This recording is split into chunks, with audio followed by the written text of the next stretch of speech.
പത്തനംതിട്ട മാലക്കരയിൽ കാട്ടുപന്നി ആക്രമണം. വയോധികനെ കാട്ടുപന്നി ഇടിച്ചിട്ടു. അപകടത്തിന്റെ CCTV ദൃശ്യങ്ങൾ പുറത്ത്.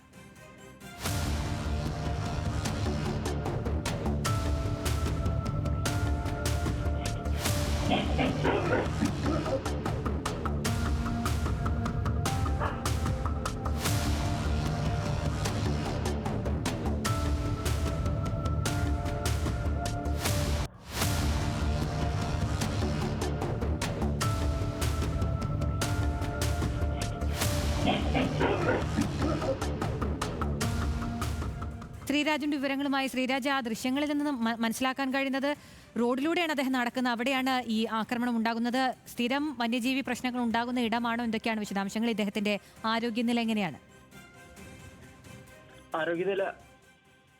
ആരോഗ്യനില തൃപ്തികരമാണ്.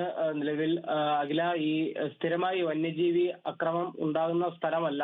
ആറന്മുളയുടെ ഭാഗമാണ് ഈ മാലക്കര എന്ന് പറയുന്ന പ്രദേശം. എന്നാൽ കാട്ടുപന്നി ആക്രമണം സ്ഥിരമായി ഉള്ള സ്ഥലമാണ്. കൃഷിയടക്കം സ്ഥിരമായി നശിപ്പിക്കുന്ന ഒരു സാഹചര്യം ഉണ്ട്. എന്തായാലും കഴിഞ്ഞ ദിവസമാണ് ഇത്തരത്തിലൊരു സംഭവം ഉണ്ടാകുന്നത്. ആ CCTV ദൃശ്യങ്ങൾ ഞെട്ടിക്കുന്നതാണ്. എങ്കിൽ പോലും ആ വയോധികന് കാര്യമായ പരിക്കുകൾ സംഭവിച്ചിട്ടില്ല. അയാൾ മാലക്കര സ്വദേശി തന്നെയാണ്.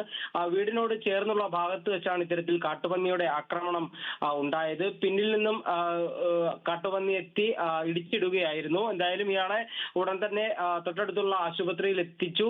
കാര്യമായ പരിക്കുകളൊന്നും തന്നെ ഇല്ല. എങ്കിൽ പോലും പ്രദേശത്തെ ആളുകൾ ഒന്നാകെ പ്രതിഷേധത്തിലാണ്. കാരണം മുൻപും സമാനമായ രീതിയിൽ കാട്ടുപന്നി ആക്രമണം ഈ ഭാഗത്ത് ഉണ്ടായിട്ടുണ്ട്. കൃഷിയടക്കം നശിപ്പിക്കുന്ന തരത്തിലും ഇരുചക്ര വാഹനങ്ങൾക്ക് മുന്നിലേക്കും കാട്ടുപന്നി ആക്രമണം ഉണ്ടാകുന്ന, അല്ലെങ്കിൽ കാട്ടുപന്നി ഓടിയെടുക്കുന്ന ഒരു സാഹചര്യം ഉണ്ടായി. ഇത്തരത്തിൽ കാടിനോട് ചേർന്ന പ്രദേശമല്ലാഞ്ഞിട്ട് പോലും ആറന്മുള ഭാഗത്തേക്കെല്ലാം തന്നെ ഇത്തരത്തിൽ കാട്ടുപന്നി ഇറങ്ങുന്നതിൽ ഒരു ശാശ്വത പരിഹാരം വേണമെന്നാണ് പ്രദേശവാസികളുടെ ആവശ്യം. എന്തായാലും ഇത്തരത്തിൽ ഇപ്പോൾ കഴിഞ്ഞ ദിവസം ഉണ്ടായ കാട്ടുപന്നി ആക്രമണത്തിന്റെ പശ്ചാത്തലത്തിലടക്കം നാട്ടുകാർ കടുത്ത പ്രതിഷേധത്തിലാണ്. ഇതിലെ ഏറെ ആശ്വാസകരമായ കാര്യം, വലിയ രീതിയിലുള്ളൊരു ആക്രമണം ഇയാൾക്കെതിരെ കാട്ടുപന്നിയുടെ ഭാഗത്തു നിന്ന് ഉണ്ടായെങ്കിൽ പോലും കാര്യമായ പരിക്കുകൾ ഇയാൾക്ക് സംഭവിച്ചിട്ടില്ല. അഖില, ശരി, ശ്രീരാജാണ് വിവരങ്ങൾ നൽകിയത്.